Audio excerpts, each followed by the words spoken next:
ਸਤਿ ਸ਼੍ਰੀ ਅਕਾਲ। Punjabi radio USA ਦੇ ਉੱਤੇ ਆਪ ਸਭ ਦਾ ਸਵਾਗਤ ਹੈ। ਮੈਂ ਰਾਜਕਨਵੀਰ ਸਿੰਘ ਅੱਜ ਦੇ ਅਪਡੇਟ ਫਾਰਮਿੰਗ ਪ੍ਰੋਗਰਾਮ ਦੇ ਵਿੱਚ ਤੁਹਾਨੂੰ ਸਭ ਨੂੰ ਜੀ ਆਇਆਂ ਨੂੰ ਆਖਦੇ ਹਾਂ। ਮੇਰੇ ਨਾਲ ਇਸ ਟਾਈਮ ਸਟੂਡੀਓ ਦੇ ਵਿੱਚ ਆ ਕੇ ਜੁੜ ਬੈਠੇ ਨੇ ਫਰੈਜ਼ਨੋ ਸਟੇਟ ਯੂਨੀਵਰਸਿਟੀ ਤੋਂ ਡਾਕਟਰ ਗੁਰਰੀਤ ਬਰਾੜ ਜੀ। ਬਰਾੜ ਸਾਹਿਬ ਸਵਾਗਤ ਹੈ। ਸਤਿ ਸ਼੍ਰੀ ਅਕਾਲ ਜੀ। ਜੀ ਸਤਿ ਸ਼੍ਰੀ ਅਕਾਲ ਜੀ, ਸ਼ੁਕਰੀਆ। ਸੋ ਵੱਖ-ਵੱਖ ਇਸ਼ੂਜ਼ ਦੇ ਉੱਤੇ ਆਪਾਂ ਗੱਲਬਾਤ ਕਰਦੇ ਹਾਂ। ਵੱਖ-ਵੱਖ ਜਿਹੜੀ ਆਪਾਂ ਟੌਪਿਕ ਦੇ ਉੱਤੇ ਜਿਹੜੀ ਗੱਲ ਹੁੰਦੀ ਆ, ਅੱਜ ਇੱਕ ਵਾਰੀ ਫਿਰ ਆਪਾਂ ਥੋੜ੍ਹੀ ਜਿਹੜੀ ਨਟ ਕ੍ਰੌਪਸ ਆ ਉਹਨਾਂ ਦੀ ਜਿਹੜੀ ਆਪਾਂ ਗੱਲਬਾਤ ਕਰਾਂਗੇ। ਸਿਟਰਸ ਦੀ ਵੀ ਜਿਹੜੀ ਗੱਲ ਹੋਊਗੀ। ਅਤੇ ਉਸ ਤੋਂ ਪਹਿਲਾਂ ਦੱਸ ਜਾਈਏ ਸਾਡਾ ਅੱਜ ਦਾ ਜਿਹੜਾ ਅਪਡੇਟ ਫਾਰਮਿੰਗ ਪ੍ਰੋਗਰਾਮ ਆ ਉਸ ਨੂੰ ਸਪੋਂਸਰ ਕਰਦੇ ਨੇ ਜਸਬੀਰ ਸਿੰਘ ਨਿੱਜਰ ਜੀ ਟ੍ਰੇਸੀ ਤੋਂ, superior irrigation design and services ਵਾਲੇ। ਹਰ ਤਰ੍ਹਾਂ ਦੀਆਂ ਫਾਰਮ ਦੀਆਂ ਇਰੀਗੇਸ਼ਨ ਦੀਆਂ ਜ਼ਰੂਰਤਾਂ ਦੇ ਲਈ ਇਹਨਾਂ ਦੇ ਨਾਲ ਸੰਪਰਕ ਕਰ ਸਕਦੇ ਹੋ। 8886893747। ਹਾਰਵੇ ਨਿੱਜਰ ਕ੍ਰੌਪ ਇੰਸ਼ੋਰੈਂਸ ਕਰਵਾਉਣੀ ਹੋਵੇ, ਉਸ ਦੇ ਬਾਰੇ ਜਾਣਕਾਰੀ ਲੈਣੀ ਹੋਵੇ, ਇਹਨਾਂ ਨਾਲ ਸੰਪਰਕ ਕਰੋ 5592881908। GNS ਪੰਪ ਫਰੈਜ਼ਨੋ ਦੇ ਪੰਪ ਦੀ ਸਰਵਿਸ ਕਰਵਾਉਣੀ ਹੈ, ਬੋਰ ਡੂੰਘਾ ਕਰਵਾਉਣਾ ਆ, ਨਵਾਂ ਬੋਰ ਕਰਵਾਉਣਾ, ਉਸ ਦੇ ਲਈ ਕਾਲ ਕਰੋ ਗੈਰੀ ਉਹਨਾਂ ਨੂੰ 5595419577। ਅਤੇ ਬ੍ਰਾਈਟ ਸਕਾਈ ਰੀਨਿਊਏਬਲਸ 10 ਤੋਂ 100 ਏਕੜ ਤੱਕ ਦੇ ਜਿਹੜੇ ਸੋਲਰ ਫਾਰਮ ਆ ਉਹ ਲਾਉਂਦੇ ਨੇ। ਕਿਸੇ ਵੀ ਐਗ ਫਾਰਮ ਦੇ ਵਿੱਚ ਤੁਸੀਂ ਆਪਣੇ ਜਿਹੜੇ ਸੋਲਰ ਫਾਰਮ ਲਗਵਾ ਸਕਦੇ ਹੋ, ਜਿਸ ਨਾਲ ਤੁਸੀਂ ਐਕਸਟਰਾ 2000 ਤੋਂ 3500 ਪਰ ਏਕੜ ਜਿਹੜੀ ਉਹ ਕਮਾਈ ਕਰ ਸਕਦੇ ਹੋ। ਕਾਲ ਕਰ ਸਕਦੇ ਹੋ 8883433099। ਇਹਨਾਂ ਸਾਰਿਆਂ ਦਾ ਅਸੀਂ ਧੰਨਵਾਦ ਕਰਦੇ ਹਾਂ, ਥੈਂਕ ਯੂ ਕਰਦੇ ਹਾਂ। ਜੇ ਤੁਸੀਂ ਵੀ ਇਸ ਪ੍ਰੋਗਰਾਮ ਨੂੰ ਸਪੋਂਸਰ ਕਰਨਾ ਚਾਹੁੰਦੇ ਹੋ, ਸੰਪਰਕ ਕਰ ਸਕਦੇ ਹੋ 408-722-7698 ਦੇ ਉੱਤੇ।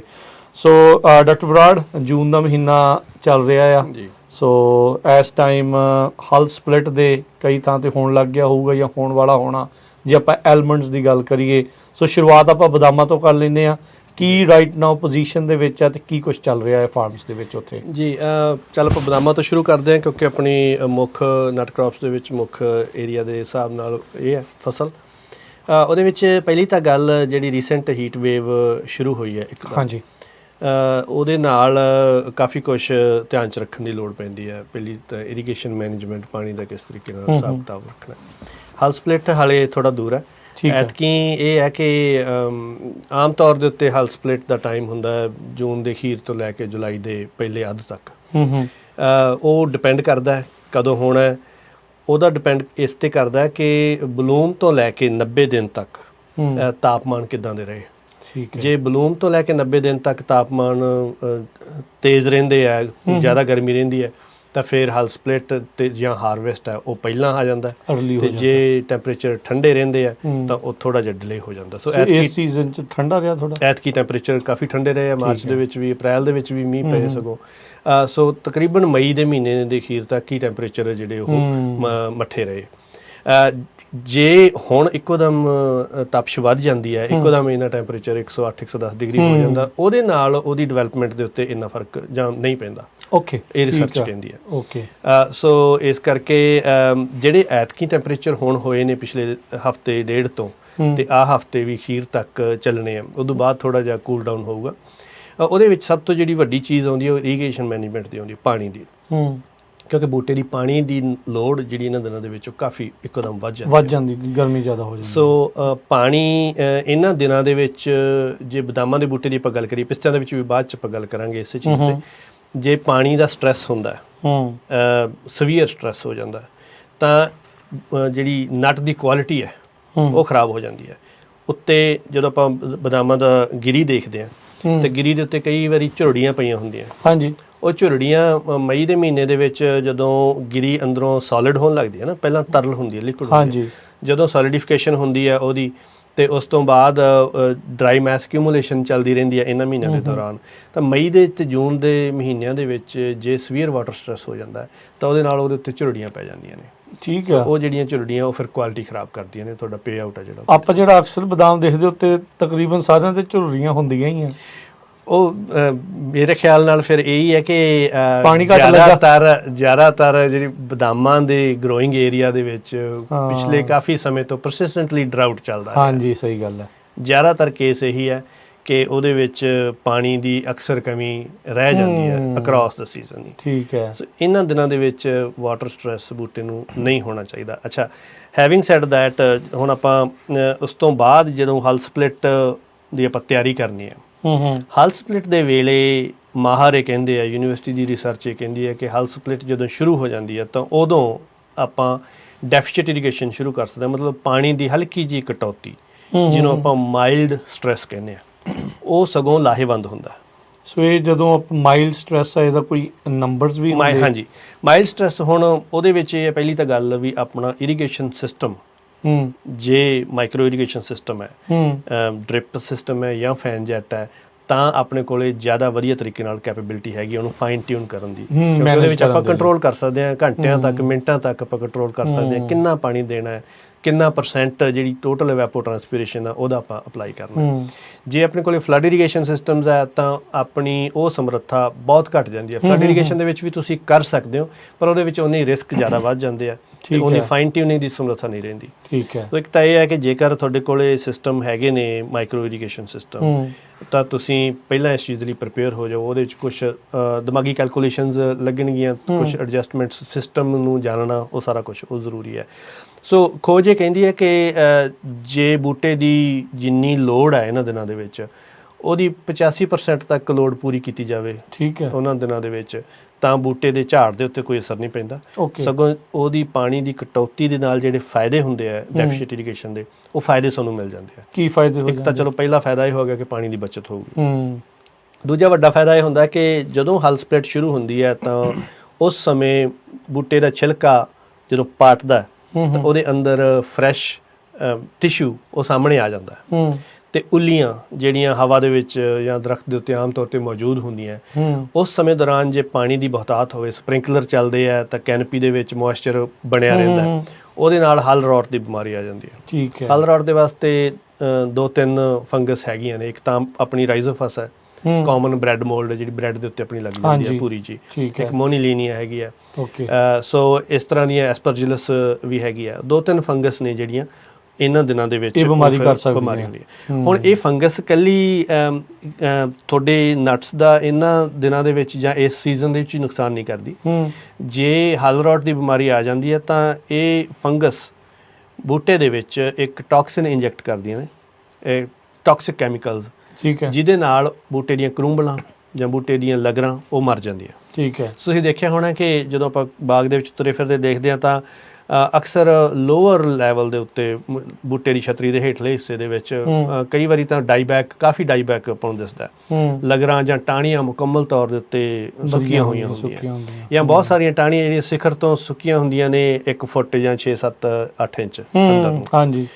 ਸੋ ਉਹ ਜੇ ਦੇਖਿਆ ਜਾਵੇ ਤਾਂ ਅਕਸਰ ਇਹਨਾਂ ਦਿਨਾਂ ਦੇ ਵਿੱਚ ਜਦੋਂ ਹਲ ਸਪਲਿਟ ਹੁੰਦਾ, ਨਾਈਟ੍ਰੋਜਨ ਦੀ ਬਹੁਤਾਤ ਤੇ ਪਾਣੀ ਦੀ ਬਹੁਤਾਤ, ਉਹਦੇ ਨਾਲ ਇਹ ਸਮੱਸਿਆ ਆਉਂਦੀ ਹੈ। ਓਕੇ। ਸੋ ਇਸ ਕਰਕੇ ਇਹਨਾਂ ਦਿਨਾਂ ਦੇ ਵਿੱਚ ਪਾਣੀ ਦੀ ਹਲਕੀ ਕਟੌਤੀ ਕਰਨੀ ਉਹ ਫਾਇਦੇਮੰਦ ਹੁੰਦੀ ਹੈ। ਤੇ ਨਾਈਟ੍ਰੋਜਨ ਦੀ ਵੀ ਇਹੀ ਹੈ ਕਿ ਨਾਈਟ੍ਰੋਜਨ ਦਾ ਤਾਂ ਹੁਣ ਤੱਕ ਹਲ ਸਪਲਿਟ ਤੋਂ ਪਹਿਲਾਂ ਤੱਕ ਨਾਈਟ੍ਰੋਜਨ ਦਾ ਜਿੰਨਾ ਬਜਟ ਆਪਣੇ ਕੋਲੇ ਹੈਗਾ ਪੋਸਟ ਹਾਰਵੈਸਟ ਵਾਲੇ ਬਜਟ ਨੂੰ ਛੱਡ ਕੇ, ਉਸ ਤੋਂ ਜਿਹੜਾ ਪਹਿਲਾਂ ਨਾਈਟ੍ਰੋਜਨ ਦਾ ਬਜਟ ਆਪਣਾ ਉਹ ਮੁਕੰਮਲ ਹੋ ਗਿਆ ਹੋਣਾ ਚਾਹੀਦਾ। ਕ੍ਰੌਪ ਨੂੰ ਬਣਾਉਣ ਵਾਸਤੇ ਜਿਹੜਾ ਬਜਟ ਉਹ ਆਪਣਾ ਮੁਕੰਮਲ ਹੋ ਜਾਣਾ ਚਾਹੀਦਾ। ਜੇ ਆਪਾਂ ਜ਼ਿਆਦਾ ਨਾਈਟ੍ਰੋਜਨ ਤੇ ਲੰਬੇ ਸਮੇਂ ਤੱਕ ਨਾਈਟ੍ਰੋਜਨ ਜਾਰੀ ਰੱਖਦੇ ਹਾਂ ਤਾਂ ਫਿਰ ਉਹ ਹਲ ਰੌਟ ਦੀ ਬਿਮਾਰੀ ਦੇ ਵਿੱਚ ਕੰਪਲੀਕੇਸ਼ਨਸ ਵੀ ਪੈਦਾ ਕਰਦੀ ਹੈ। ਇਸ ਟਾਈਮ ਜਦੋਂ ਇਰੀਗੇਸ਼ਨ ਦੀ ਹੁਣ ਪਾਣੀ ਦੀ ਥੋੜੀ ਤੁਸੀਂ ਡੈਫੀਸਿਟ ਦੀ ਗੱਲ ਕਰਦੇ, ਵੈਸੇ ਯੂਨੀਵਰਸਿਟੀ ਕੀ ਆਖਦੀ ਹੈ ਵੀ ਇਹਨਾਂ ਦਿਨਾਂ ਦੇ ਵਿੱਚ, ਹੁਣ ਮੈਨੂੰ ਪਤਾ ਨਹੀਂ ਵੀ ਕਿੰਨਾ ਪਾਣੀ ਲਾਉਣਾ ਜਾਂ ਕਿੱਦਾਂ, ਇਹ ਵੀ ਮਾਪਦੰਡ ਜਿਹੜੇ ਦਿੱਤੇ ਹੋਏ ਆ? ਉਹ ਮੈਂ ਅਕਸਰ PCAs ਦੇ ਨਾਲ ਜਾਂ ਆਪਣੇ ਸਟੂਡੈਂਟਸ ਦੇ ਨਾਲ ਇਸ ਚੀਜ਼ ਦੇ ਉੱਤੇ ਵਰਕ ਕਰੀਦਾ ਹੈ।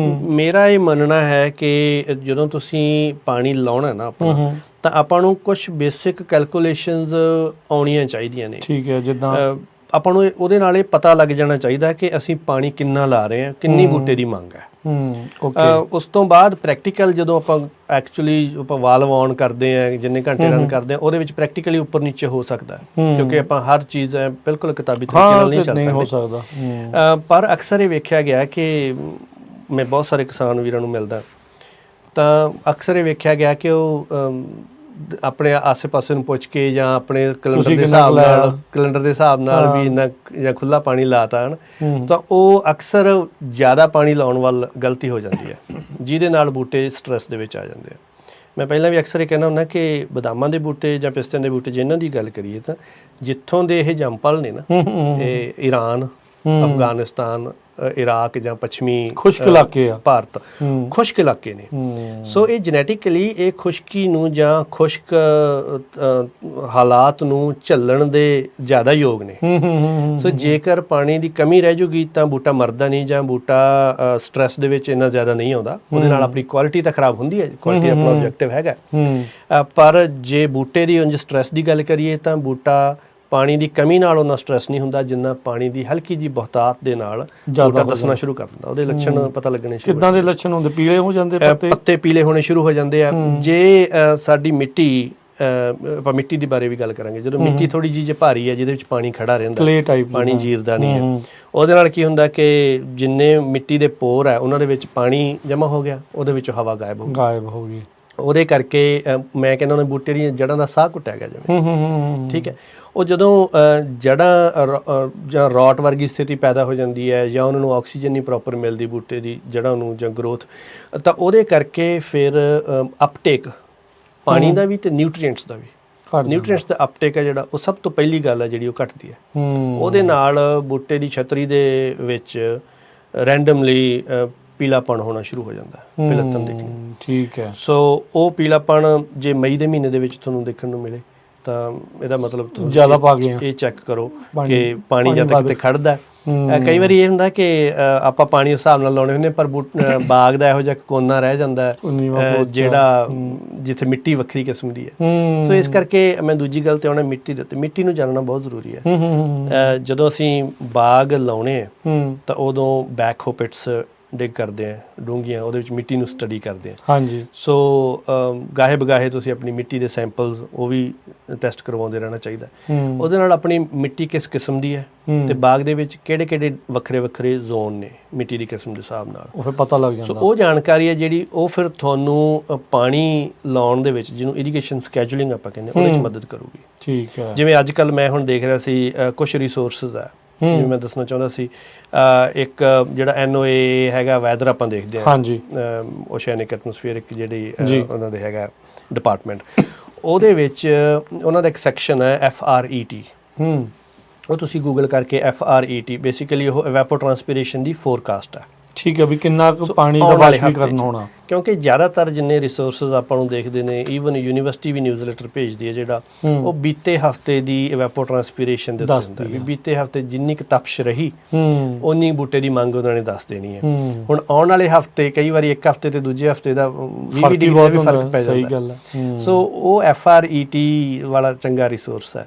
ਉਹਦੇ ਵਿੱਚ ਆਉਣ ਵਾਲੇ ਦਿਨਾਂ ਦੇ ਵਿੱਚ, ਹੁਣ ਅੱਜ ਹੀ ਮੈਂ ਦੇਖ ਰਿਹਾ ਸੀਗਾ, ਹੁਣ 0.30-0.32 inch Merced area, west side, Fresno County, 0.30-0.31 inch ਜਿਹੜੀ ਇਵੈਪੋਟ੍ਰਾਂਸਪੀਰੇਸ਼ਨ ਹੈਗੀ ਹੈ, ਰੈਫਰੈਂਸ ਇਵੈਪੋਟ੍ਰਾਂਸਪੀਰੇਸ਼ਨ। ਹਾਂ, ਬਾਕੀ ਤੁਸੀਂ ਆਪਣੇ PCA ਦੇ ਨਾਲ ਜਾਂ ਕੰਸਲਟੈਂਟ ਦੇ ਨਾਲ ਗੱਲ ਕਰਕੇ ਉਹਨੂੰ ਇਹ ਦੇਖ ਸਕਦੇ ਹੋ ਕਿ ਉਹਨੂੰ ਕ੍ਰੌਪ ET ਦੇ ਵਿੱਚ ਕਿਵੇਂ ਬਦਲਣਾ ਹੈ। ਉਹ ਜਿਹੜੀ ਕੈਲਕੂਲੇਸ਼ਨ ਬੜੀ ਸਿੰਪਲ ਹੈ।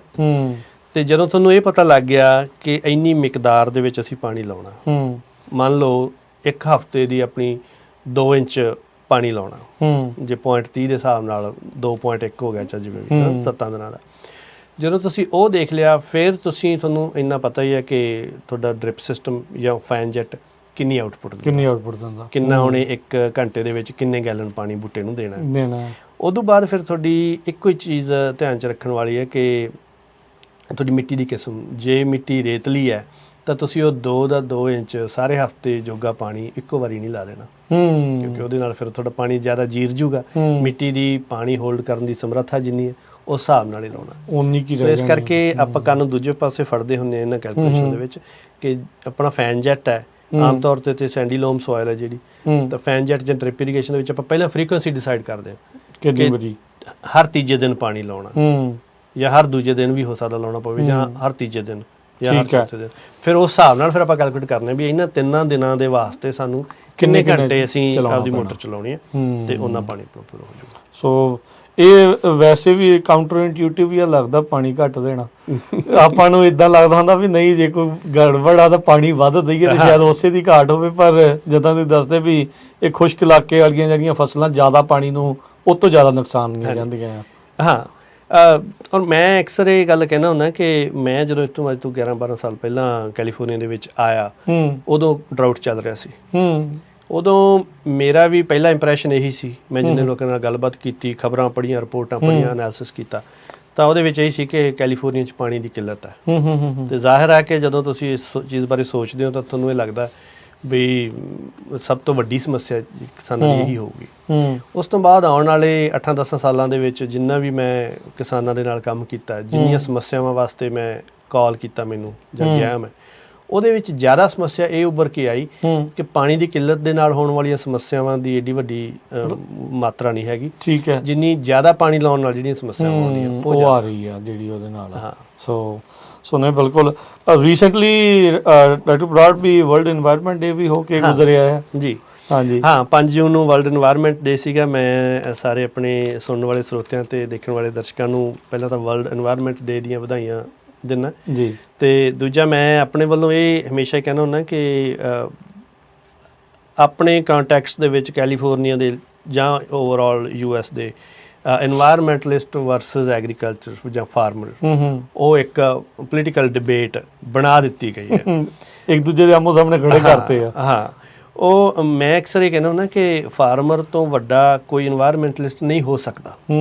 ਹੁਣ ਜੇ ਫਾਰਮਿੰਗ ਲੌਬੀ ਦੇ ਵਿੱਚ ਵੀ ਕੁਝ ਵੈਸਟਡ ਇੰਟਰਸਟ ਹੋਣਗੇ, ਜੇ এনवायरमेंटल ਰਿਸੋਰਸਿਸ ਨੂੰ ਬਿਨਾਂ ਸੋਚੇ ਸਮਝੇ ਯੂਟਿਲਾਈਜ਼ ਕਰੀ ਜਾਣਾ ਤੇ ਵੇਸਟ ਕਰੀ ਜਾਣਾ, ਉਹ ਤਾਂ ਗਲਤ ਹੈ।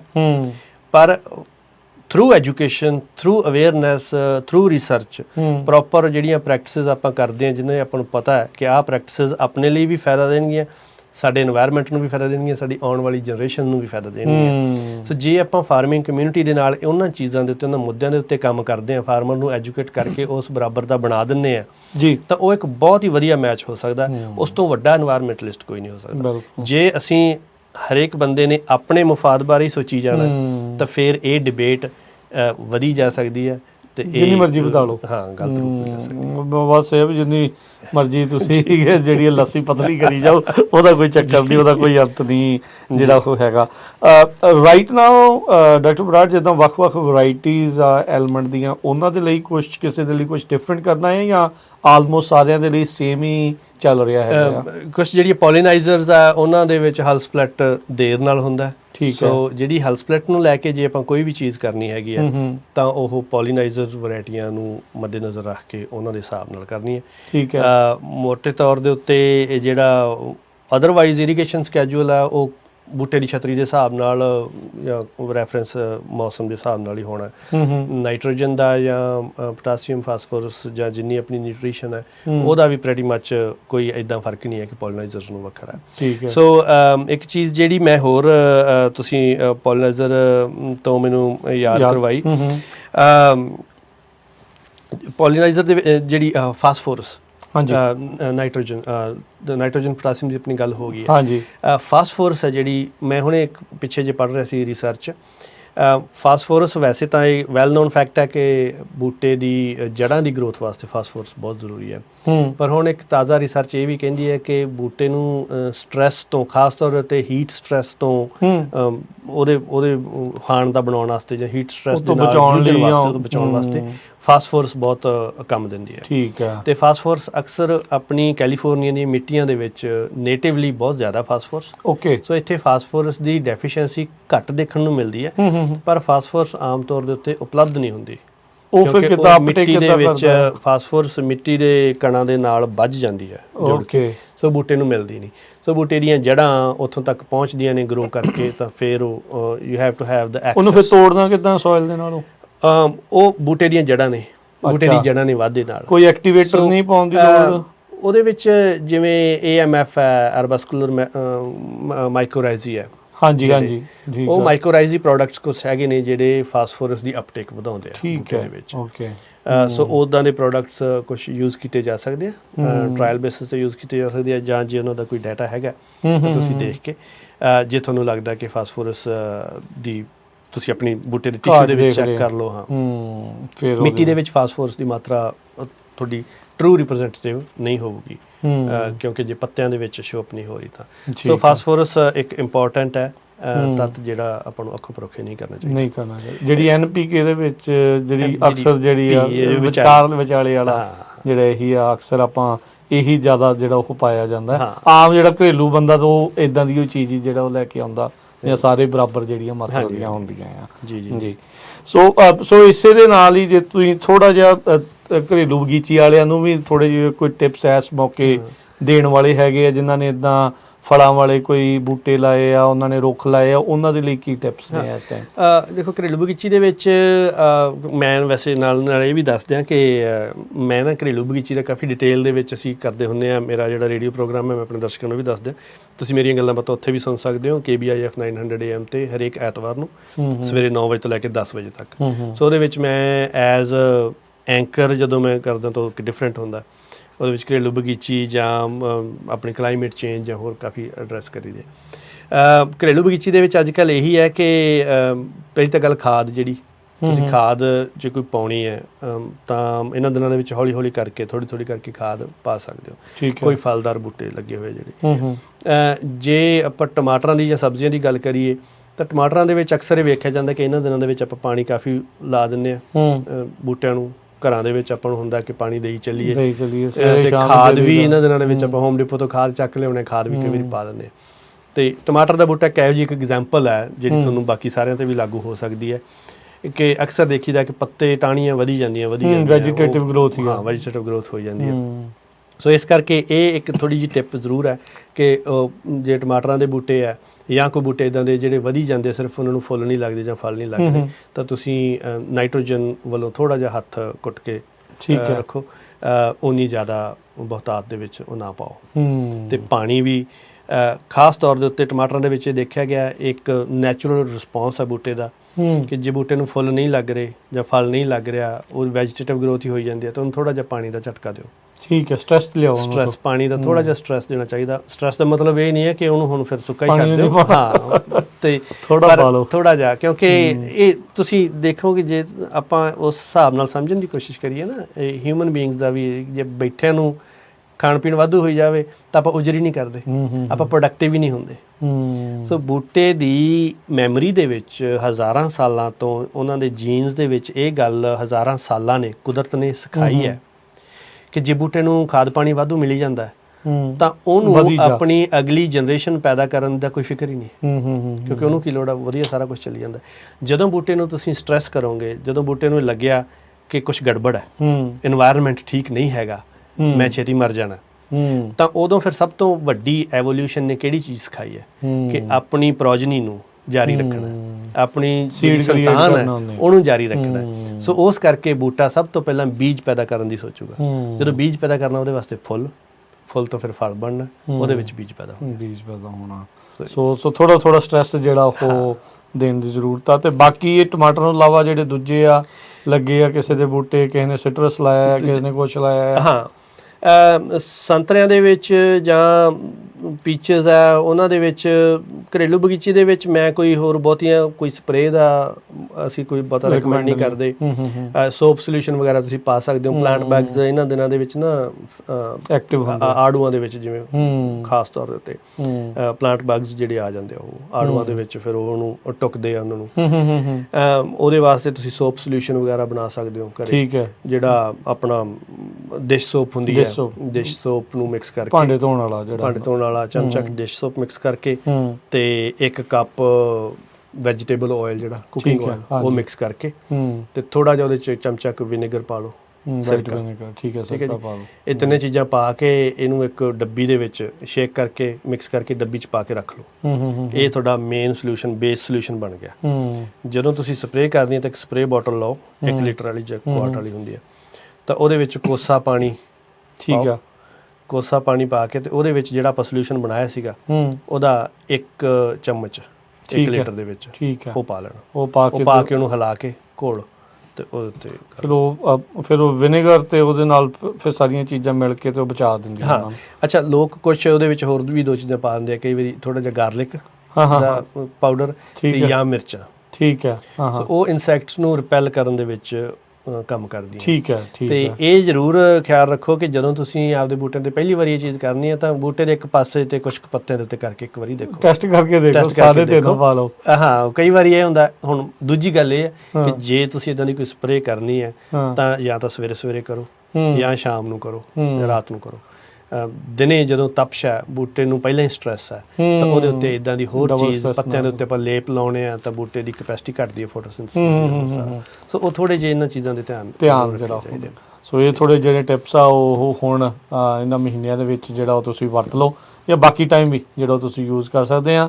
ਤੇ ਜ਼ਿਆਦਾ ਪਾਣੀ ਤੋਂ ਬਚਾਏ ਥੋੜਾ ਜਿਹੜਾ ਪਾਣੀ ਆ ਹਿਸਾਬ ਦੇ ਨਾਲ ਟਰਾਈ ਕਰੋ। ਜ਼ਿਆਦਾ ਸਵੇਰੇ ਪਾਉਣ ਦਾ ਡਾਕਟਰ ਸਾਹਿਬ ਉੱਦਾਂ ਫਾਇਦਾ ਹੈ ਪਾਣੀ ਦਾ, ਜਾਂ ਸ਼ਾਮ ਨੂੰ, ਜੇ ਆਪਾਂ ਘਰ ਵਾਲਿਆਂ ਦੀ ਉਹ ਗੱਲ ਕਰਦੇ ਆ ਤਾਂ? ਪਾਣੀ ਮੇਰੇ ਖਿਆਲ ਨਾਲ ਅਰਲੀ ਮਾਰਨਿੰਗ ਜਦੋਂ ਹੁੰਦਾ ਆਪਣਾ ਧੁੱਪ ਤਪਸ਼ ਨਹੀਂ ਹੋਈ ਜੀ, ਅਰਲੀ ਮਾਰਨਿੰਗ ਤੁਸੀਂ ਆਪਣੇ ਸਪ੍ਰਿੰਕਲਰ ਸਿਸਟਮ ਜਿਹੜਾ ਲਾਇਆ ਜਾਂ ਡ੍ਰਿਪ ਸਿਸਟਮ ਤੁਸੀਂ ਅਰਲੀ ਮਾਰਨਿੰਗ 5 ਵਜੇ ਤੋਂ ਲੈ ਕੇ 5:30 ਵਜੇ ਤੱਕ ਜਿੰਨਾ ਵੀ ਸੈੱਟ ਕੀਤਾ ਟਾਈਮ, ਹਾਂ ਉਹ ਬੈਸਟ ਟਾਈਮ ਹਾਂ। ਉਹਦੇ ਨਾਲ ਫਿਰ ਇਹ ਸਾਰਾ ਦਿਨ, ਜੇ ਤੁਸੀਂ ਦਿਨ ਦੇ ਵਿੱਚ 2 ਵਾਰੀ ਲਾਉਣਾ ਤਾਂ ਫਿਰ ਸਵੇਰੇ ਤੇ ਸ਼ਾਮ ਨੂੰ ਉਹ ਲਾ ਸਕਦੇ ਹੋ। ਠੀਕ ਹੈ। ਤਾਂ ਮੈਂ ਇੱਕ ਕਹਿਣਾ ਹੁੰਦਾ ਸਾਰਿਆਂ ਨੂੰ ਕਿ ਜਿਹੜੀ ਸਪ੍ਰਿੰਕਲਰ ਸਿਸਟਮ ਹੁੰਦਾ ਆਪਣਾ ਘਾਹ ਵਾਸਤੇ ਲੱਗਿਆ, ਉਸੇ ਨੂੰ ਹੀ ਵਧਾ ਕੇ ਉਸੇ ਟਾਈਮਰ ਦੇ ਉੱਤੇ ਹੀ ਤੁਸੀਂ ਫਲਦਾਰ ਬੂਟਿਆਂ ਜਾਂ ਸਬਜ਼ੀਆਂ ਨੂੰ ਨਾ ਲਾਓ, ਕਿਉਂਕਿ ਘਾਹ ਦੀ ਬਹੁਤ ਜ਼ਿਆਦਾ ਲੋੜ ਹੁੰਦੀ ਹੈ ਪਾਣੀ ਦੀ।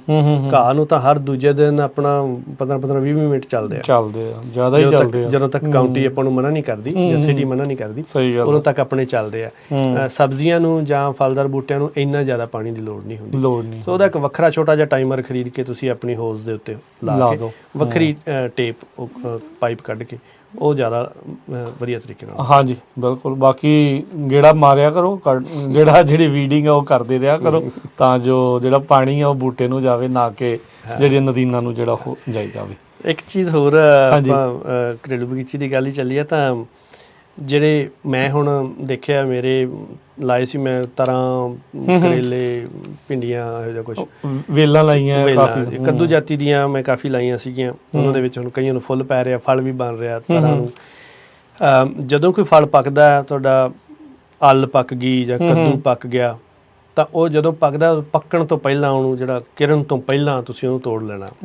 ਸਬਜ਼ੀ ਬਣਾਉਣ ਯੋਗ ਜਦੋਂ ਕੱਚਾ ਹੋ ਗਿਆ ਨਾ ਤੁਸੀਂ ਉਹਨੂੰ ਤੋੜੀ ਜਾਣਾ, ਜਿਵੇਂ ਪੱਕੀ ਨਰੋਇਆ ਜਾਂ ਜਦੋਂ ਹੁੰਦਾ ਵਧੀਆ ਜਿਹਾ। ਜੇ ਅਸੀਂ ਫਲ ਨੂੰ ਪੱਕਣ ਤੇ ਪਹੁੰਚ ਦਿਆਂਗੇ ਤਾਂ ਫਿਰ ਬੂਟੇ ਦੇ ਵਿੱਚ ਉਹਦੇ ਸਿਗਨਲ, ਹਾਰਮੋਨਲ ਸਿਗਨਲ ਇਸ ਤਰੀਕੇ ਨਾਲ ਚਲੇ ਜਾਂਦੇ ਆ ਕਿ ਬਸ ਹੁਣ ਖਤਮ ਹੋ ਗਿਆ, ਪਕਾਈ ਦਾ ਟਾਈਮ ਆ ਗਿਆ। ਉਸ ਤੋਂ ਬਾਅਦ ਬੂਟੇ ਨੇ ਆਪਦਾ ਲਾਈਫ ਸਾਈਕਲ ਖਤਮ ਕਰਨਾ ਸ਼ੁਰੂ ਕਰ ਦੇਣਾ। ਜੇ ਤੁਸੀਂ 2-3 ਕੱਦੂ ਬੂਟੇ ਦੇ ਪੱਕਣ ਦਿਓਗੇ ਨਾ ਤਾਂ ਫਿਰ ਉਹਦਾ ਲਾਈਫ ਸਾਈਕਲ ਛੇਤੀ ਖਤਮ ਹੋਊਗਾ। ਠੀਕ ਹੈ। ਜੇ ਤੁਸੀਂ ਉਹਨੂੰ ਲਗਾਤਾਰ ਤੋੜੀ ਜਾਓਗੇ। ਦੂਜਾ ਅਸੀਂ ਜਿਹੜਾ ਸੈਂਗਰ ਵਾਲੇ ਆਪਣੇ CDFA ਦੇ ਪ੍ਰੋਜੈਕਟ ਦੇ ਵਿੱਚ ਪਿਛਲੇ 2 ਸਾਲ ਅਸੀਂ ਟਰਾਇਲ ਕੀਤਾ ਸੀ, ਇੱਕ ਡੈਮੋਨਸਟ੍ਰੇਸ਼ਨ ਵੀ ਕੀਤੀ ਸੀ ਉਹਦੇ ਵਿੱਚ ਇਹ ਸੀ ਜਿੰਨੀਆਂ ਵੇਲਾਂ ਨੇ, ਕੱਦੂ ਦੀ ਵੇਲ ਹੋ ਗਈ, ਤੋਰੀਆਂ ਦੀ ਹੋ ਗਈ, ਕਰੇਲਿਆਂ ਦੀ, ਉਹਨੂੰ ਅਸੀਂ 10 ਗੰਢਾਂ ਬਾਅਦ ਕੋਈ ਵੀ ਜਿਹੜੀ ਟਾਹਣੀ ਫੁੱਟਦੀ ਹੈ ਨਾ, ਤੋੜਤਾ ਉਹਨੂੰ, ਉਹਦੀ 10 ਗੰਢਾਂ ਗਿਣ ਲਓ, 10 ਗੰਢਾਂ ਤੱਕ ਵੱਧ ਗਈ ਤਾਂ ਉਹਨੂੰ ਉੱਤੋਂ ਤੋੜ ਦਿਓ। 10 ਗੰਢਾਂ ਮਤਲਬ 10 ਲੀਵਸ।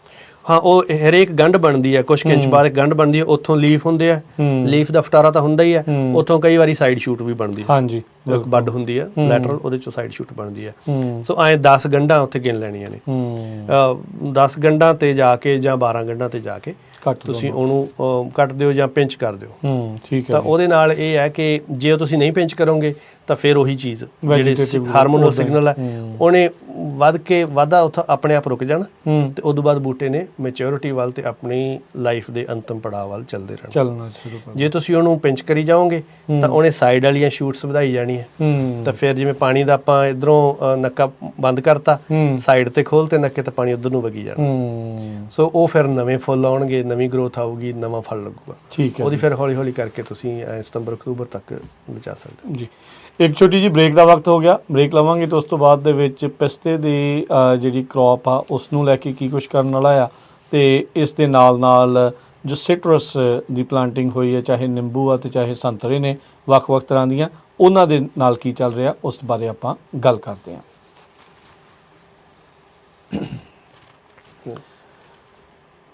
ब्रेक तो बाद एक फिर आप सब का स्वागत है। श्रोतियो, प्रोग्राम चल रहा है जी अपडेट फार्मिंग। मैं राजकनवीर सिंह, मेरे नाल स्टूडियो के विच इस टाइम जुड़े हुए हैं डॉक्टर गुररीत बराड़। डॉक्टर साहब स्वागत है एक फिर, सत श्री अकाल जी। जी सत श्री अकाल। सो डॉक्टर साहब, ब्रेक तो बाद दे विच हुण आपां गल करदे हां थोड़ी पिस्तियां दे बारे। ओहदी हुण क्रॉप दे विच इस टाइम की चल रहा है, की अपडेट्स आ जी? पिस्तियां दा ये है भी ऐतकी जिन्ने भी ऑर्चर्ड्स दे विच मैं गया, साडी यूनिवर्सिटी दे विच भी काफ़ी थां दे उत्ते क्रॉप ऐतकी लाइट है, ऑफ ईयर हैगा। ठीक है। ਸੋ ਆਫ ਈਅਰ ਦਾ ਮਤਲਬ ਇਹ ਹੈ ਕਿ ਬੂਟੇ ਦੀ ਕ੍ਰੌਪ ਤਾਂ ਘਟਣੀ ਹੈ, ਉਹਦੀ ਡਿਮਾਂਡ ਵੀ ਉਸ ਤਰੀਕੇ ਨਾਲ ਘਟਣੀ ਹੈ। ਠੀਕ ਹੈ। ਜਿਹੜਾ ਨਾਈਟ੍ਰੋਜਨ ਬਜਟ ਤੁਸੀਂ ਜਾਂ ਸਾਰਾ ਬਜਟ ਪੋਟਾਸੀਅਮ ਦਾ ਪਾਉਣਾ, ਉਹ ਆਫ ਈਅਰ ਦੇ ਹਿਸਾਬ ਨਾਲ ਤੁਸੀਂ ਪਹਿਲਾਂ ਬਜਟ ਕਰ ਚੁੱਕੇ ਹੋ। ਠੀਕ ਹੈ। ਪਿਸਤੇ ਦੇ ਵਿੱਚ ਇਹ ਹੁੰਦਾ ਹੈ, ਰਾਈਟ ਨਾਓ ਆਪਾਂ ਹੁਣ ਅੱਜ 11 ਤਰੀਕ ਹੈ, ਸੋ ਆਹੀ 10-11 ਜੂਨ ਦੇ ਲਾਗੇ ਇੱਕ ਟ੍ਰਾਂਜੀਸ਼ਨ ਆਉਂਦੀ ਹੈ ਫਰੂਟ ਦੀ ਡਿਵੈਲਪਮੈਂਟ ਦੇ ਵਿੱਚ। ਇਹ ਬਹੁਤ ਇੰਪੋਰਟੈਂਟ ਅਹਿਮ ਟਾਈਮ ਹੈ। ਠੀਕ ਹੈ। ਹੁਣ ਤੱਕ ਕੀ ਹੁੰਦਾ ਹੈ, ਜਦੋਂ ਫਲ ਬਣਦਾ, ਨਟ ਸੈੱਟ ਹੁੰਦਾ, ਫਰੂਟ ਸੈੱਟ ਹੁੰਦਾ ਅਪ੍ਰੈਲ ਦੇ ਵਿੱਚ। ਫਰੂਟ ਸੈੱਟ ਤੋਂ ਬਾਅਦ ਪਿਸਤੇ ਦੇ ਵਿੱਚ ਬਦਾਮ ਨਾਲੋਂ ਜਾਂ ਅਖਰੋਟਾਂ ਨਾਲੋਂ ਇਹ ਡਿਫਰੈਂਟ ਹੈ ਕਿ ਪਿਸਤੇ ਦੇ ਵਿੱਚ ਸਿਰਫ ਖੋਲ ਬਣਦਾ। ਠੀਕ ਹੈ। ਜਿਹੜਾ ਅੰਦਰ ਉਹਦੇ ਗਿਰੀ ਹੈ ਉਹ ਵਧਣੀ ਸ਼ੁਰੂ ਨਹੀਂ ਹੁੰਦੀ। ਬਦਾਮਾਂ ਦੇ ਵਿੱਚ ਜਾਂ ਅਖਰੋਟ ਦੇ ਵਿੱਚ ਤਾਂ ਨਾਲ ਦੀ ਨਾਲ ਗਿਰੀ ਵੀ ਵਧਣੀ ਸ਼ੁਰੂ ਹੋ ਜਾਂਦੀ ਹੈ। ਸੋ ਦੋਵੇਂ ਪ੍ਰੋਸੈਸ ਇਕੱਠੇ ਚੱਲਦੇ ਆ। ਇਹਦੇ ਵਿੱਚ ਪਹਿਲਾਂ ਖੋਲ ਬਣਦਾ, ਜਿਹਨੂੰ ਆਪਾਂ ਸ਼ੈੱਲ ਕਹਿੰਦੇ ਹਾਂ। ਸੋ ਮਈ ਦੇ ਅਖੀਰ ਤੱਕ ਸ਼ੈੱਲ ਦੀ ਡਿਵੈਲਪਮੈਂਟ ਪੂਰੀ ਹੋ ਜਾਂਦੀ ਹੈ, ਉਹ ਸਾਈਜ਼ ਜਿੰਨਾ ਵੀ ਬਣਨਾ ਹੁੰਦਾ ਉਹ ਬਣ ਜਾਂਦਾ। ਠੀਕ ਹੁਣ ਤੱਕ ਐਂਬਰੀਓ ਜਿਹਨੇ ਗਿਰੀ ਬਣਾਉਣੀ ਅੰਦਰ, ਉਹ ਉੱਥੇ ਹੀ ਰੁਕਿਆ ਹੋਇਆ, ਬਿਲਕੁਲ ਪਿਨ ਹੈਡ ਵਰਗੀ ਸਥਿਤੀ। ਫਿਰ ਹਫਤਾ 10 ਦਿਨ ਜਿਹੜੇ ਜੂਨ ਦੇ ਪਹਿਲੇ, ਉਹ ਇਹੋ ਜਿਹੇ ਆਉਂਦੇ ਆ ਕਿ ਬੂਟਾ just sitting there doing nothing. ਉਦੋਂ ਉਹਦੀ ਕੋਈ ਫਰੂਟ ਦੀ ਡਿਵੈਲਪਮੈਂਟ ਦੇ ਵਿੱਚ ਕੋਈ ਬਹੁਤਾ ਯੋਗਦਾਨ ਨਹੀਂ ਪੈ ਰਿਹਾ ਹੁੰਦਾ। ਸੋ ਆਹ 10-11 ਜੂਨ ਥੋੜਾ ਬਹੁਤ ਅੱਗਾ ਪਿੱਛਾ ਮੌਸਮ ਦੇ ਹਿਸਾਬ ਨਾਲ ਹੋ ਜਾਂਦਾ। ਇਹਨਾਂ ਦਿਨਾਂ ਦੇ ਵਿੱਚ ਫਿਰ ਬੂਟਾ ਐਂਬਰੀਓ ਨੂੰ ਵਧਾਉਣਾ ਸ਼ੁਰੂ ਕਰਦਾ। ਫਿਰ ਨਟ ਗਰੋਥ ਹੁੰਦਾ। ਸੋ ਫਿਰ ਉਹਦੀ ਅੰਦਰਲੀ ਕਰਨਲ ਦੀ ਗਰੋਥ ਉਹ ਸ਼ੁਰੂ ਹੁੰਦੀ ਹੈ। ਸੋ ਇਹਨਾਂ ਦਿਨਾਂ ਦੇ ਵਿੱਚ ਜੇ ਸਵੀਅਰ ਵਾਟਰ ਸਟ੍ਰੈਸ ਆ ਜਾਵੇ, ਪਹਿਲਾਂ ਆਪਾਂ ਜਿਵੇਂ ਬਦਾਮਾਂ 'ਚ ਸਵੀਅਰ ਵਾਟਰ ਸਟ੍ਰੈਸ ਦੀ ਗੱਲ ਕੀਤੀ ਸੀ, ਇਹਨਾਂ ਦਿਨਾਂ 'ਚ ਜੇ ਸਵੀਅਰ ਵਾਟਰ ਸਟ੍ਰੈਸ ਆ ਜਾਂਦਾ ਤਾਂ ਉਹਦੀ ਅਬੋਰਸ਼ਨ ਹੋ ਸਕਦੀ ਹੈ। ਉਹ ਗਿਰੀ ਉਸ ਤੋਂ ਬਾਅਦ ਬਣੂਗੀ ਨਹੀਂ, ਉਹ ਬਲੈਂਕ ਨਟ ਹੋ ਸਕਦਾ। ਠੀਕ ਹੈ। ਸੋ ਇਹਨਾਂ ਦਿਨਾਂ ਦੇ ਵਿੱਚ ਇੱਕ ਤਾਂ ਵਾਟਰ ਸਟ੍ਰੈਸ ਤੇ ਨਿਊਟ੍ਰੀਐਂਟ ਸਟ੍ਰੈਸ ਨਹੀਂ ਹੋਣਾ ਚਾਹੀਦਾ ਬੂਟੇ ਨੂੰ। ਓਕੇ, ਠੀਕ ਹੈ। ਸੋ ਪਾਣੀ ਜਿਹੜਾ ਸਹੀ ਮਿਕਦਾਰ ਦੇ ਵਿੱਚ ਪੈਂਦਾ ਰਹੇ ਉਹਨੂੰ, ਜਿੰਨੀ ਬੂਟੇ ਦੀ ਡਿਮਾਂਡ ਹੈ ਉਨੀ ਆਪਾਂ ਨੂੰ ਲਾਜ਼ਮੀ ਪੂਰੀ ਕਰਨੀ ਚਾਹੀਦੀ ਹੈ। ਖਾਦ ਵੀ ਜਿਹੜੀ ਉਹ ਵੀ ਇਹਨਾਂ ਦਿਨਾਂ ਦੇ ਵਿੱਚ ਉਹ ਪ੍ਰੋਪਰ ਨਿਊਟ੍ਰੀਸ਼ਨ ਹੋਣੀ ਚਾਹੀਦੀ ਹੈ। ਠੀਕ ਹੈ। ਸੋ ਇੱਕ ਤਾਂ ਇਹ ਹੈ।